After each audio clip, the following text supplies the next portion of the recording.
साथियों, नमस्ते, जय हिंद, राम राम। छोटे बेटे बेटियां ना आशीर्वाद। आज फिर एक नई कहानी के साथ। रोजाना मैं अपने समाज की बुराइयों के खिलाफ, जो हमारे समाज में बुराई पनपन रही है, इनके खिलाफ बताऊं।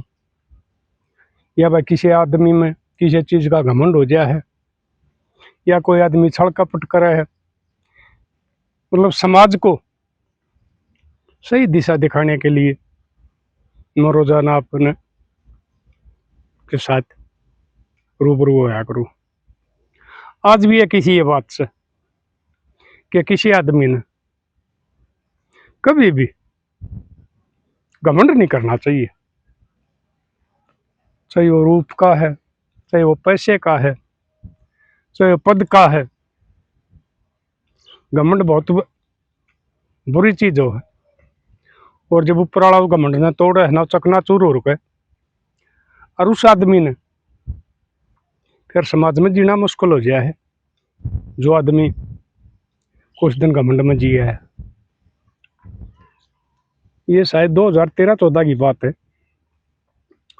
मैं पीजीआई में जाता है कि आदमी तो मिलन, और मैंने देखा और आन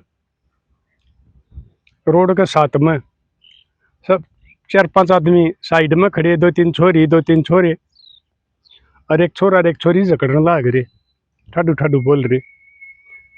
मैंने अपनी बाइक खड़ी करके ना मैं चला गया।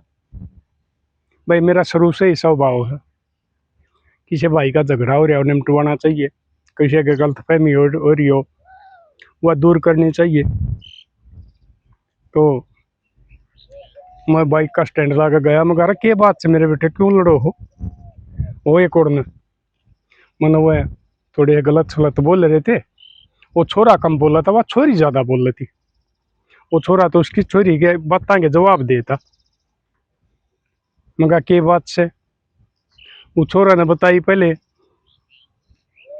फिर वह छोरी बोली, बोलिया अंकल जी, इसने एक छोरी आगे मेरे बारे में गलत बात कही है, कि इसका कोई दीन धर्म नहीं है, या तो कुछ पैसा में अपनी इज्जत ने देश का है। यह बात थी। मैं बोलिया मगा लाडो, कहते तू किसी ने बका रखी हो? वो छोरा ने बोलिया, बोले अंकल जी मैं अपने बाप की अपनी माँ की कसम खाऊं जब मैंने किसी आगे कुछ भी कही हो, और ना मेरा घर का ब्योत ये बकवास करने का। मेरा बाप तक गरीब सा जमींदार आदमी है, और वो मेरी फीस मुश्किल हो रही है। ये मेरे कपड़े देख ले, ये जितने बालक से सबसे सस्ते मेरे कपड़े हैं। मैं किसकी बकवास करूं था, किसके पे पीछे देकर किसकी इज्जत नबरान करूं था? या खाम का किसी वाही या छोरी ने भगा दी। मैंने वह समझाई, मगा नहीं बेटी, मगा तेरा गलत फहमी है, और वो जो लड़की है ना उसने चुगली करी है, और यो बेचारा ठीक सीधा पदरा बतावा है। तो इसकी उसकी की में थोड़ी बहुत हुई होगी, उसने अपना बदला इस पर तार लिया। तो छोरे ने बताई फिर मेरे ताई एक लताई, बोले अंकल जी वह गलत प्रवृत्ति की लड़की है, और मैंने वह धमका दी थी, करीडी धमका दी थी, इसलिए उसने यह चुगली करी है, हमारा झगड़ा करवाया है। उन्होंने छोटा छुट्टी दिए। मैं कोई बात ना बेटे जाओ, चले गई। ईब मैं एक दिन फिर पीजीआई में एक रिश्तेदार तो मिलने जा रहा था। तो वो डॉक्टर का राउंड चल गया, वो आदमी बाहर काट दिया करे, लेकिन वो छोरा था उड़ा उसका, उन्हें बोला दादा तू अड़े बैठे रहे, एक आदमी ने दोहरा छोड़ देंगे, जो ज्यादा बीमार है नहीं तो बाहर काट दिया रहे जब डॉक्टर राउंड होया करे। मैं ठीक से बेटा, मैं इस तरह अड़े बैठे हुई इतना बतला लूंगा। तो डॉक्टर राउंड चल लिया, वो देखते देखते आगे तो मौड़ो बैठा था। वो छोरा ने पहचान लिया। 12-13 साल की बात हुई थी भाई, ना दिमाग था, घबरू छोरा था। ये तो वही अंकल है। उसने उसकी फाइल फूल देखी, रिपोर्ट देखी, और दवाई लिखा उसकी फाइल में, वो बोले अंकल जी नमस्ते। मगा नमस्ते बेटा। मैं पछाड़ा मगा ना मन्नत को नहीं पछाड़ा। बोले एक काम करिए आधा घंटा में मेरा फलाना नंबर कमरा है उसमें कैबिन है मेरा, उड़ा आइयो। मगा ठीक से भाई। मैं उस टाइम बतलाए गया। वो आधा घंटा की बजाय मैं पौना घंटा मुड़ा गया। वो मैंने देखा कमरा बुझ गया मगर वो फलाना कमरा बोले न्यून साग ही है। मैंने जाकर उसका वो गेट खोलिया। उस नवा घंटी ही दाब कर नर वो एक सोरा आ गया। वो पानी पे आ गया और बोला बचा लिया। फिर वो लग गया अपनी कहानी बतान।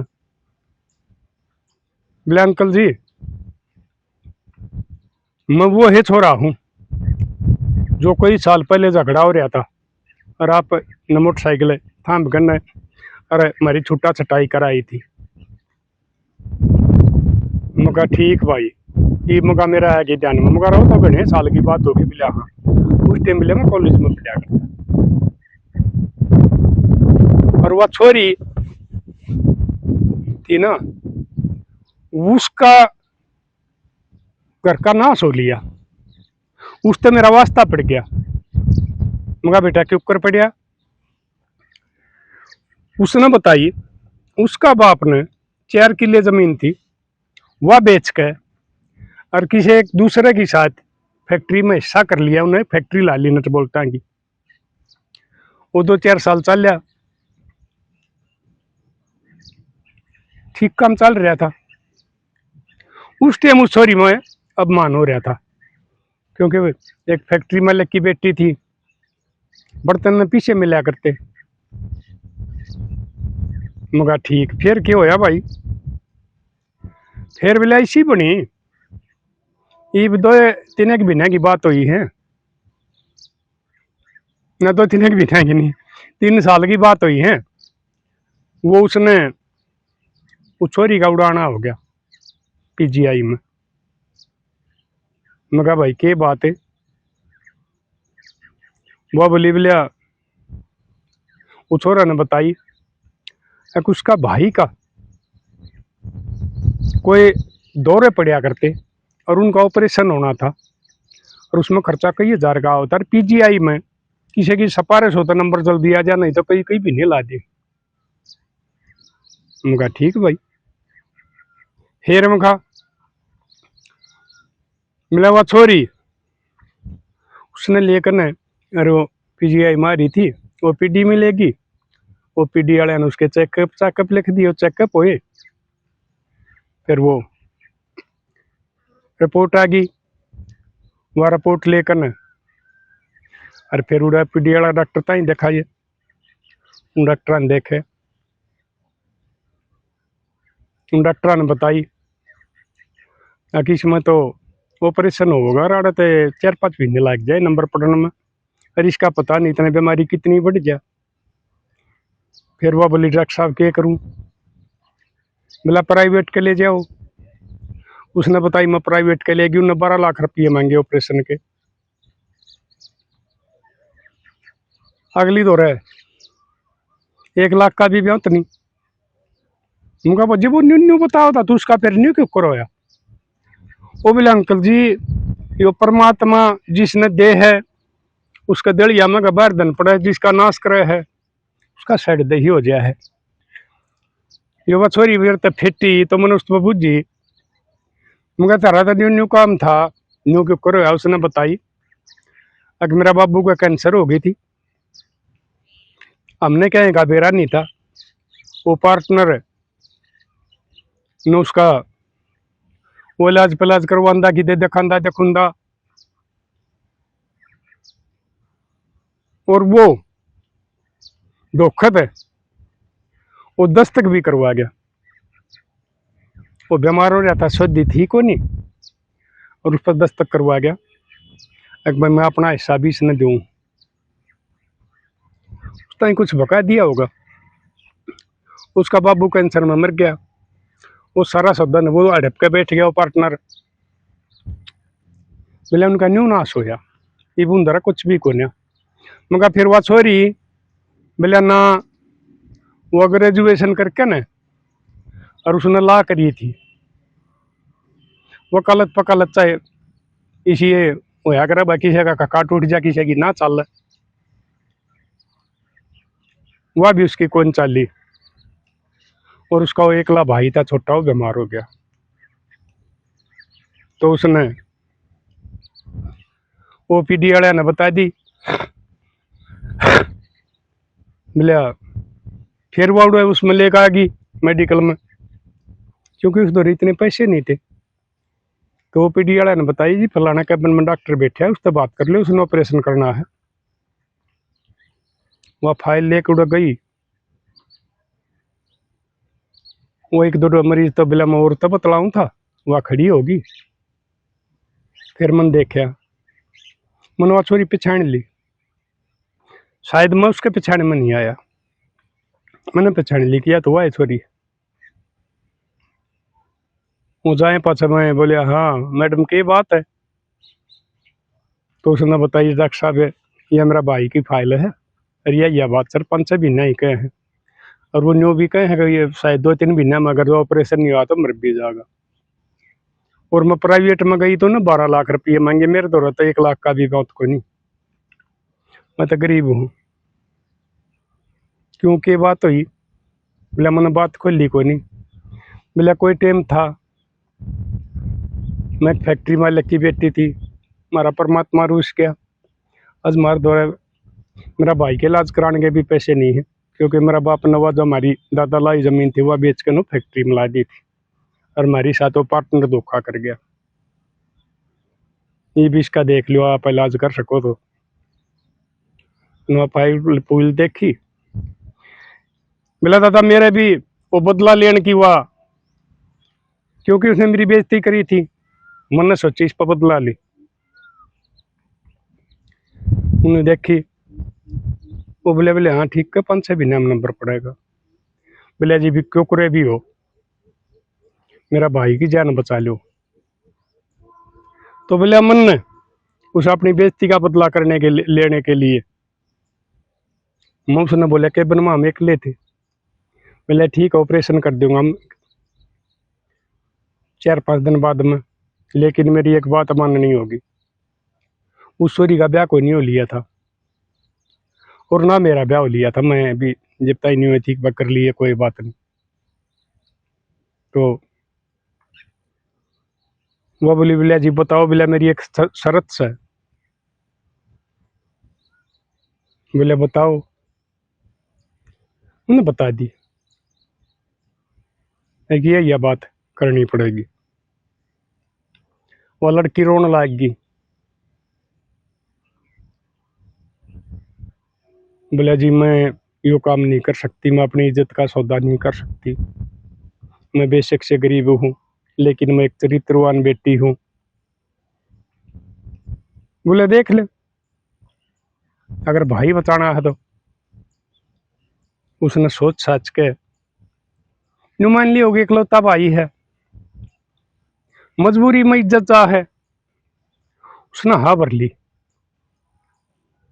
ठीक से डॉक्टर साहब मैंने मंजूर है, उसने मंजूर कर ली। मैंने 5-4 दिन पाछे वो बुला के और उसका ऑपरेशन कर दिया, और ऑपरेशन उसका कामयाब हो गया। 1 हफ्ता पाछे उसने छुट्टी मिल गई। मैं उस लड़की ने बोलिया बोलिया कहा ले फलाने टाइम मेरा कैबन माना ही, तेरा भाई का ऑपरेशन हो गया, बच गया, ठीक है। बोला हाँ। बोला मैं बता दूंगा किस जगह तनाना है, मेरा कैबन में आ जाइए तो। बोला 1 बजे तक की मेरी ड्यूटी आ रहा, फिर मैं फ्री हो जाऊंगा। तो वह बेचारी डरती डरती, क्योंकि एक चरित्रवान बेटी ने इज्जत सबसे बड़ी हो आकर, पैसे से भी बड़ी हो आकर, लेकिन उस बेचारी ने मजबूरी में भर ली थी। वो कोई गिरी हुई लड़की नहीं थी जो ये 1000 500 में ये अंडे हैं, इसी लड़की नहीं थी वह। तो बोला वो अंकल जी आ गई, बैठ गई, बेचारी नजर नहीं मिला, वह नीचे न चेहरा कर रही, आख्या मासू आ गए। मैंने पानी मंगाया 2 गिलास, मुँह सुन बोले बोले आँख धो ले, मुँह धो ले, पानी पी ले। फिर मैंने उस गवा बात खोली। अगर मैं तेन पछाणिया नहीं कि जी नहीं डॉक्टर साहब, बिला मैं फलाना हूं, मेरी पढ़ाई के कारण एडमिशन हो गया था एमबीबीएस में, और मेरा बाप मेहनती था, उसने मेहनत करके और मेरी पूरी पढ़ाई करवाई। रात में डॉक्टर सूर्य आड़े बैठा हूँ, उसने वह अपनी बताई दी थी कि हमारा नाश नहीं होया, पार्टनर कर गया। फिर वह लगी गलती मानन, डॉक्टर साहब मैंने उसका बकायदा गलती कर दी थी, और बाद में पता लग गया वह छोरी एक नंबर की नकम्मी थी। कुछ लड़की उस टाइम भी नकम्मी हो जाती है कदी, अब ज्यादा संख्या बढ़ रही है, और मैंने पता लग गया था, और मैं यावा हो गई थी अपना आपा में, घरना मान ली थी मैंने, अगे एक बेकसूर छोरा है ताई तने इतनी कही। मैं उस दिन की आप मैंने मिले को नहीं, और मैंने माफी मांगने का मौका नहीं मिला, और ये बाप से कुछ भी करूं। मैंने हाँ भर रखी, बोला मैं बोले तेरा ब्याह हो रहा है, अकना को नहीं हो रहा, ब्याह करने का मेरा ब्याह होता नहीं। आजकल दान दे जितना मांगे हैं, घर माँ है, एक छोटा भाई है बीमार है, ये ठीक होगा कदी कमान का होगा। मैंने वो ला जरूर कर ली थी, लेकिन वकीलों द्वारा बैठो हूँ तो मन इतना कह पीछे मिले हैं, उससे मेरे घर के खर्चे मुश्किल चल रहे। तो मैं बोले बोले ये शादी का क्या इरादा है, बोले मैंने आप बता दीजिए, मेरे द्वारा कुछ भी नहीं है, ईसा भी कोनी को बुनियादान दे जाला मिल जाएगा तो मैं बैंक टाल का खर्चा सहन कर सकूं। मेरा बाप भाई जो है ना छोटा हो बीमार है, और बिलाजा को बिना दान देज का और खर्चा के और बिना बैंक टाल का शादी कर ले तो वो बोली बोलिया जी इसी के रुपये रह रहे डॉक्टर साहब, मिला मिल जाएगा तू बता, तो मिला करनी पड़ेगी मैंने, क्योंकि उम्र मेरी भी ज्यादा होने लग रही है। जब मैंने बोलिया बोलिया बात सुने, तब मैं तेरी इस बात पर घना खुश होया हूं, और तन्ने अपना भाई के लिए, अपने भाई की जान बचाने के लिए जो बेकीमती इज्जत हो है उसकी भी यहाँ भर ली। तो मैं भी समझ गया अको छोरी ने गलत तू बका रखी थी, उस टाइम तेरी नदान बुद्धि थी, जवानी का जोश था, तेरा बाप का ठीक है ब्याह था और पीछे का घमंड था, लेकिन इब अपना भाई की जान बचाने के लिए तनैया मेरी बात मंजूर करी। और आज भी मैंने उस दिन भी मैंने देखा जिस दिन मैंने तू बुलाई थी, तू मजबूर दिखे थी, इसलिए मैं तेरी साथ ब्याह करूंगा, और कोई बाजा गाजा नहीं, कोई कुछ नहीं, गांव में ब्याह करना आऊंगा, और हमारा घर के और दो चार रिश्तेदार, सिर्फ हम 15-20 आदमी आवाएंगे, उनका सादा खाना कर दियो, कोई हलवाई की जरूरत नहीं है। तो मेरे लाडले में तुमने न्यू समझाऊं हूं, आज भी ऐसे चरित्रवान खानदानी संस्कारी बालक रह रहे हैं जो इतना बड़ा डॉक्टर होता है, जिसका डॉक्टर नहीं भी और भी बड़ी पोस्ट की सी भी आ जाए, HCS भी आ जाए हैं, जो सिविल वाली वो हैं, PS भी आ जाए हैं, उसने उस छोरी तब ब्याह करने की कही, और वह छोरी अपना भाई के लिए जो जान से भी ज्यादा कीमती हो इज्जत, उसने मंजूर कर ली। तो इस किस्म के बालक आज भी रह रहे हैं, नहीं तो बहुत सी बाण भैया ने कोर्टा में कचड़िया में तहसीला में थाना में खींचन वागरी, रुपया खातर, जायदाद खातर, जमीन का हक लेने खातर आज भी इसी बाण रह रही हैं, और आज भी इसे बेटे से छोरे से डॉक्टर रह रहे हैं, जिसने हाँ भरने के बाद भी किसी की इज्जत तक खिलवाड़ नहीं करे। फिर वो बोले बोलिया अंकल जी बोले चाल घर चलांगे। मगा बेटा मन तक जा बोला ना एक बबलियाड़ा नजदीक का है। हम चले गए, जाकर हम उसको कमरे है में बैठ गए और वह उसने बुलाई नाम लेकर, आओ एक बार। वाह ये बोले अंकल पछाणा, एक नाम मन्नत को नहीं पछाणा। यो बोले वो अंकल है जो उस चाली ने तेरिया ने सुकनी ने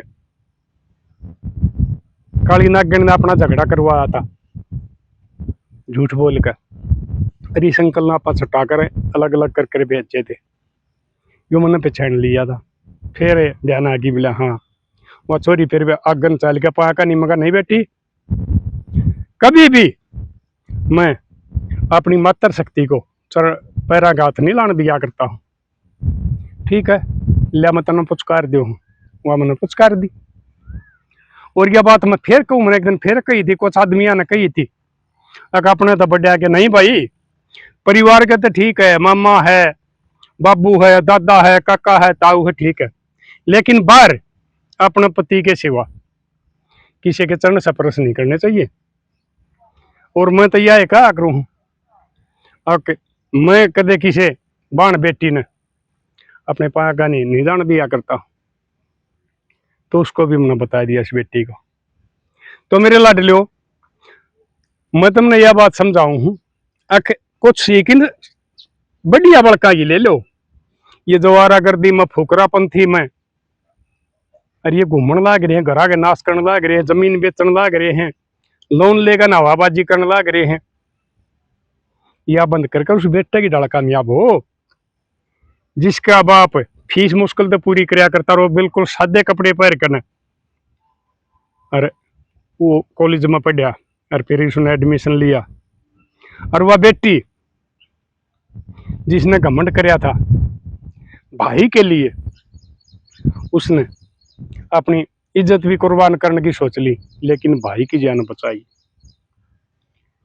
तो इन पाप ने शिक्षा लेनी चाहिए, दोनों ने, बेटिया ने भी बेटिया ने भी। एक भाई हमारा समाज में आज भी ऐसे मर्यादा पुरुष हैं जो दूसरे की बहन बेटी को कभी भी उसकी बेइज्जती करने की नहीं सोचते, और वो बाण की मैंने बताई थी। तो भाई मिलेंगे अगली वीडियो में, तब तक के लिए अपने लिए जिए तो क्या जिए, तू जिए दिल जमाने के लिए।